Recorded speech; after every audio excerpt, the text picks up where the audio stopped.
Го гледате најновото понеделничко издание на регионалните вести. Поради финансиски причини, општините низ Македонија не успеале да ги уредат регионалните депонии кои работат без еколошки стандарди. Преку пари на други држави и фондови ќе се стандардизираат депониите кои со години ја загадуваат почвата, подземните води и воздухот. Националната стратегија за управување со отпад, донесена уште во 2005 година, реализирана само на хартија, на терен ништо не е спроведено, посочија дел од учесниците на дебатата, депонии каде и кога, која содржа во Тетово. Освен во Скопска Дрисла, ниту една регионална депонија не работи по минимум стандарди, а низ државата има стотици диви депонии кои ги трујат граѓаните, изјави Аријани Џафери од Сдруженијето Екогерила. Во нашиот регион има повеќе диви депонии, како што е дивата депонија во село Неготино, општина Врапчиште, а има една планина од ѓубре, да кажам така, во влезот на селото Селце Тетовско. Значи, мислиме дека требаше да се направи многу повеќе и имаше можност да се направи многу повеќе.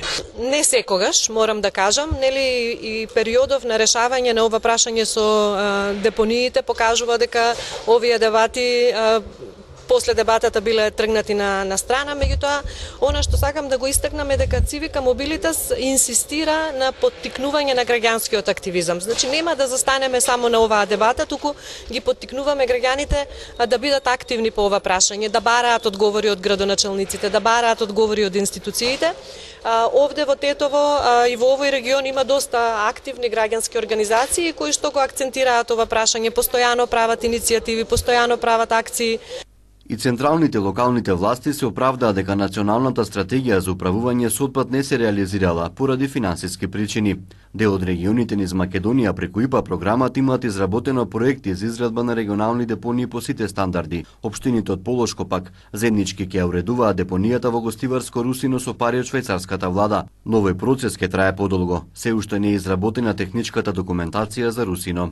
Ке подпишавме договор за спремање на документација за да се направи едно комплетно реновирање и стандардизирање на депонијата во Русино, што сметам дека исто така за нас ќе биде едно добро решение поради блискоста и фактот дека депонијата Русино е предвидена како регионална депонија. Затоа почнуваме од почеток, чекор по чекор, не со најсовршените технологии кои што постојат во светот, меѓутоа се многу скапи, почнуваме онамо каде што онака како што ќе можат граѓаните да се дозволат да го платат тој систем, но да биде одржлив и да вистина да заштитува животната средина и здравјето на граѓаните пред се.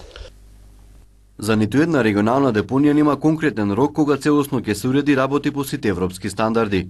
Во Македонија има 54 комунални депонии кои ги загадуваат подземните води, почвата и воздухот. Експертите проценуваат дека 16 депонии се со висок, 16 со среден, а 19 се со низок ризик на животната средина.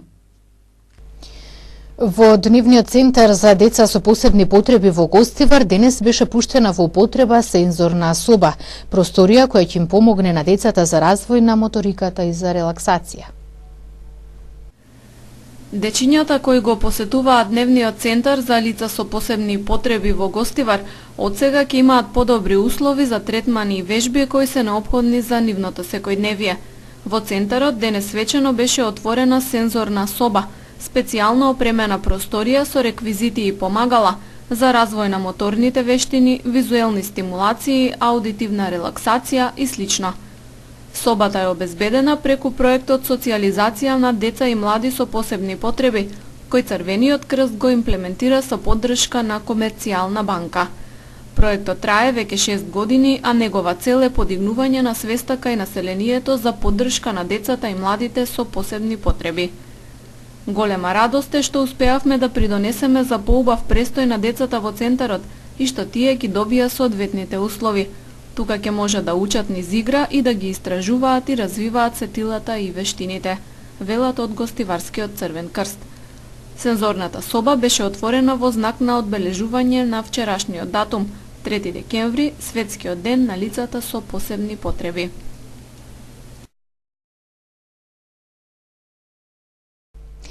Во рамки на кампањата 16 дена активизам против насилството врз жени во Гостивар се одржа работилница со надлежните институции кои работат на оваа проблематика. Како действуваат институциите во однос на справување со насилството врз жените, кои се нивните надлежности и со какви пречки најчесто се соочуваат кога работат на вакви случаи. Ова беа темите на кои денес се разговараше во гостивар на работилница во рамки на меѓународната кампања 16 дена активизам против насилството врз жени и девојчиња. Настанот го организираше женската граѓанска иницијатива Антико во соработка со Центарот за социјална работа. Во таа насока во работилницата учествува представници од општината, од медицински центар, представници од МВР, со кој што Центарот има соработка, индиректно и женската граѓанска иницијатива Антико, преку кој настојува секоја година да пренесе дел од своето искуство за семејното насилство, како да се справа жртвите со семејно насилство, каде да се упатат и што понатаму со нив се институционално може да се спроведе. Организаторите велат дека главна цел на кампањата е да се овозможи превенирање на насилството и подобрување на заштитата на потенцијалните жртви, но и да се потсетат сите надлежни институции за потребата од активно и координирано дејствување. Годинава социјалните служби во Гостивар регистрирале 28 случаи на семејно насилство. Меѓународниот ден на лицата со посебни потреби денес беше одбележан и во основното училиште Симче Настевски во Вратница. Има несекојдневна можност да видат магионичарско шоу, а добија и пригодни подароци. Основното училиште Симче Настовски во Вратница денес пригодно го одбележа Меѓународниот ден на лицата со посебни потреби 3 декември. Учениците со посебни потреби кои учат во паралелката во ова училиште имаа несекојдневна можност да погледнат магионичарска представа на летачка театарска група од Тетово. Децата уживаа во шоуто од илузии кои ги изведоа 12 актери, дека уживаа во виденото и дека токму денес се почувствуваа особено важни и среќни, можеше да се забележи од насмевките на лицата на секој од децата. По повод Меѓународниот ден на лицата со посебни потреби, учениците од посебната паралелка денес во основното училиште Симче Настовски во Вратница ги посети градоначалникот на општина Јегуновце Дарко Блажевски, кој им подари пригодни подароци, а представници од Сдруженијето Среќен живот од Тетово ги израдуваа со играчки и материјали за работа.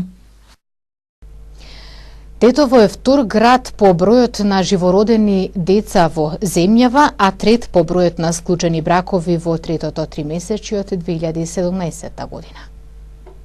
По бројот на живородени во земјава во третото тромесечие од 2017 година, Тетово е на второто место, веднаш по главниот град Скопје. Според податоците на Државниот завод за статистика, во летните месеци годинава, јули, август и септември, се родиле вкупно 357 бебиња, од кои едно починало.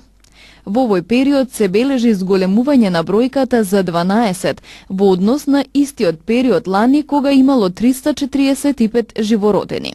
Бројот на умрени лица во третото тромесечие од годинава бележи намалување за 5% во однос на истото тромесечие лани и изнесува 168 лица. Природниот прираст изнесува 189 лица, што значи бројот на живородените деца е поголем за толку лица од бројот на умрени. Со 233 склучени бракови во ова тримесечие пак, Тетово е на третото место по Скопје и Гостивар. Оваа бројка е за 30 повеќе во однос на истиот период лани. Според Државниот завод за статистика, во третото тримесечие годинава пак регистрирани се 21 разведен брак, што представува зголемување за 6 во споредба со истиот период од 2016 година. Продавањето, односно купувањето и активирањето на петарди на јавни места представува законски прекршок за кој е предвидена глоба од 200 до 500 евра. СВР Тетово со засилени контролни активности кои се однесуваат на навремено спречување, продажба и употреба на пиротехнички средства. На нецел месец до новогодишните и повеќето јануарски празници, секторот за внатрешни работи Тетово веќе ги засили контролните и други активности кои се однесуваат на навремено откривање и спречување продажба и употреба на петарди и други пиротехнички средства. Во тие рамки односно со приоритетно превентивна цел, трговците, родителите и учениците, основците и средношколци повторно се потсетуваат дека продавањето, односно купувањето и активирањето петарди на јавни места, на улица, во дворови, влезови на стамбени згради и слично, представува законски прекршок за кој е предвидена глоба од 200 до 500 евра во денарска противвредност. Нивното набавување и дистрибуирање на пазарот во поголеми количини пак е кривично дело за кое предвидена е казна затвор од најмалку 5 години. Секторот за внатрешни работи Тетово апелира особено до учениците од основните училишта да се воздржат од набавување на вакви опасни играчки, кои често можат да предизвикаат и сериозни последици по нивното здравје, односно повреди на рацете, очите и другите делови од телото. Полициските службеници на секторот за внатрешни работи Тетово секојдневно ќе ги мониторираат и контролираат локациите на кои минатите години обично се нудеше разновидна пиротехника и пред се импровизираните тезги и киосци за продажба на новогодишни дребулии, кои деновиве почнаа да функционираат во централните подрачја на Тетово и на Гостивар. Оние кои ќе бидат затекнати дека продаваат пиротехника ќе се соочат со поднесоци без разлика на пронајдената количина и видот на средствата.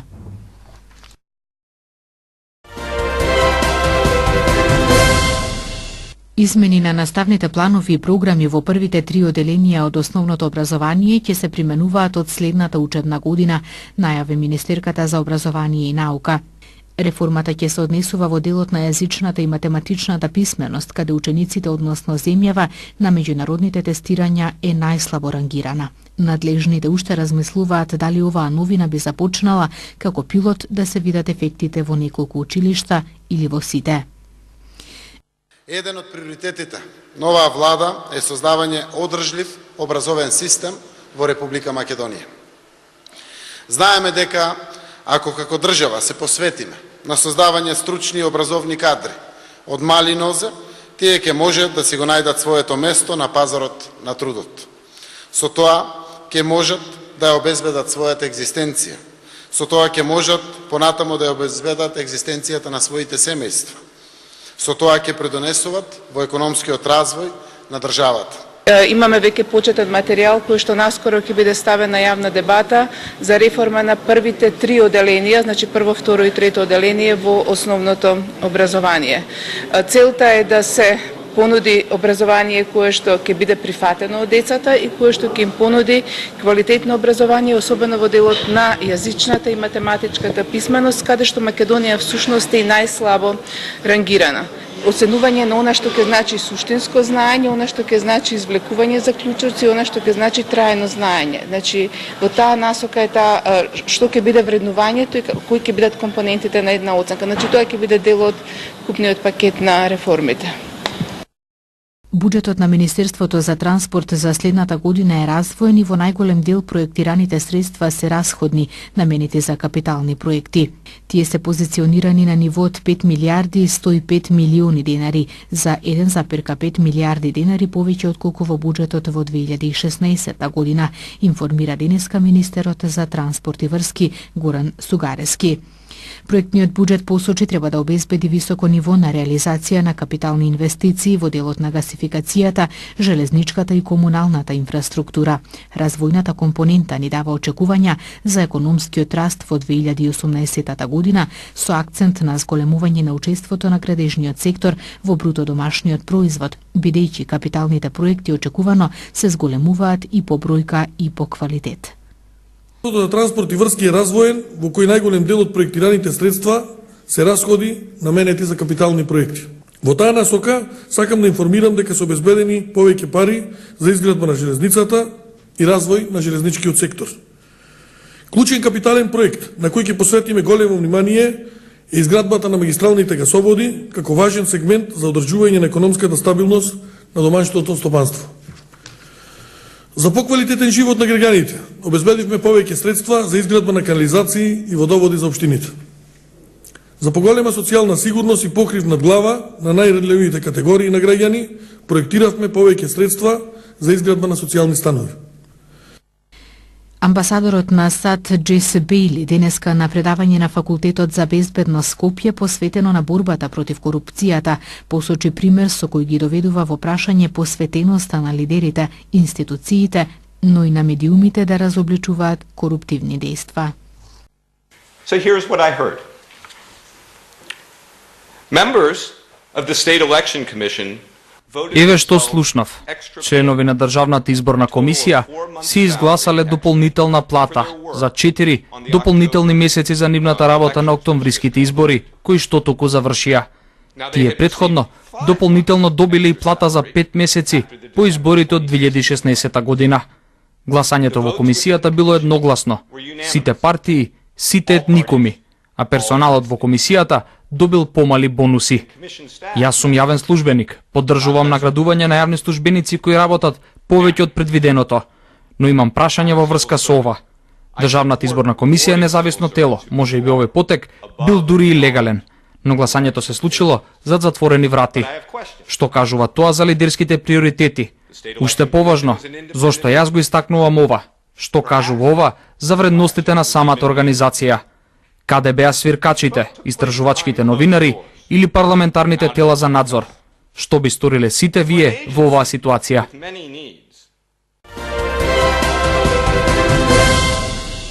Шансите за постигнување договор кој ќе дозволи следна фаза од преговорите за Брекзит се 50-50, рече преговарачот на Европскиот парламент Гај Верховштад. Тој истакна дека договорот за границата со Ирска, британскиот закон за развод и граѓанските права е можен. Британската премиерка Тереза Меј подоцна ќе се сретне со клучните фигури на Европската унија во обид да го потпише договорот пред самитот за 10 дена. Секретарот за Брекзит Дейвид Дейвис рече дека тоа е важен момент и дека напредокот во следната фаза е од витално значење. Според најавите, Меј ќе се состане со председателот на Европската комисија Жан-Клод Јункер и Доналд Туск, председател на Европскиот совет.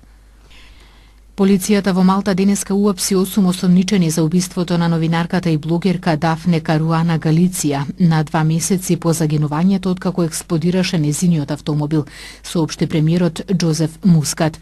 Осомничените се малтешки државјани и повеќето имаат криминално досие. Полицијата има рок од 48 часа за распит на осомничените. 53 годишната Каруана Галиција беше убиена на 16 октомври со бомба која беше поставена во незиниот автомобил. Таа водеше популарен блог каде објавуваше случаи за наводна корупција на високо ниво од страна на политичари од различни партии. Со кауција од по 100.000 евра, 6 каталонски функционери беа ослободени од притвор во Шпанија. Во затвор остануваат двајца водечки сепаратистички активисти кои беа приведени по референдумот за независност.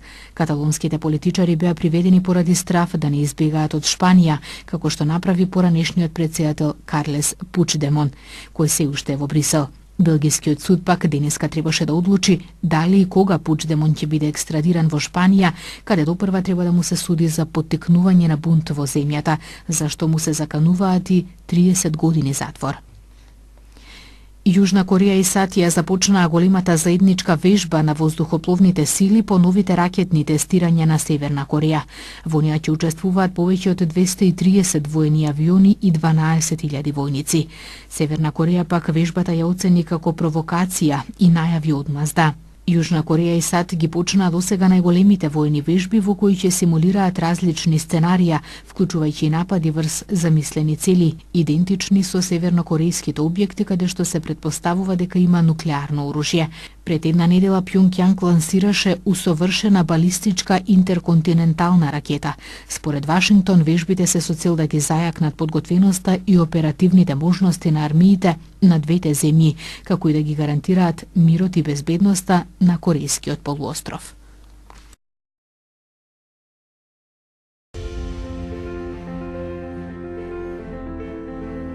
Времето денеска беше облачно и студено, а дуваше и умерен до засилен северен ветер.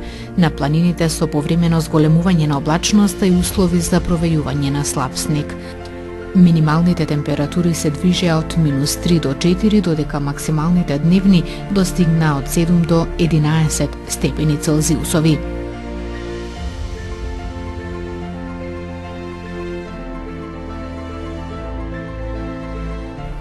Утре ќе имаме променливо облачно време со сончеви периоди и студено, со услови за слаб снег на планините. Утринската температура ќе се движи од -6 до 3, а дневната од 6 до 12 степени Целзиусови.